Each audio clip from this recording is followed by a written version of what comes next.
দেখলে মনে হচ্ছে কোনো শুটিং ফ্লোরে চলে এসেছি। ১৫ দিনের বাড়ি, তার সঙ্গে চলছে শুটিং। না না, একদমই তাই না। এটা আমার ২৭শে নভেম্বরের ফার্স্ট ব্রাইড। তার লোকেশনটা ঠিক এমনই ছিল। অন টাইম ব্রাইড, একদম অন টাইমে বসেছে সাজতে। কেমন সাজবে একটু জেনে নিয়েই শুরু করে দিয়েছিলাম। হ্যাঁ, একটু কথা বলছিল ঠিকই, কিন্তু ভীষণ মিষ্টি। তারপর এখানে আমাদের অনেকগুলো পার্টি মেকআপ ছিল। আমার সঙ্গে আমার অ্যাসিস্ট্যান্ট কাম স্টুডেন্টরাও সব সমান তালে কাজ করছিলাম। আমি ঠিক এতটাই করে ওখান থেকে সেকেন্ড ব্রাইডের লোকেশনে চলে গিয়েছিলাম। আমার দায়িত্ব এটুকুই, বাকিটা ওরা বুঝে নেবে।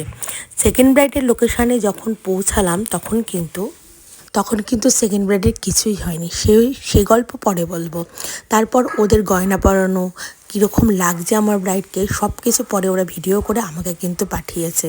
আমি সেকেন্ড ব্রাইডের ওখানে যেতে যেতেই ওর সম্পূর্ণ লুকসটা কিন্তু পেয়ে গেছিলাম। তোমাদের সঙ্গে শেয়ার করলাম, কেমন হয়েছে জানিও।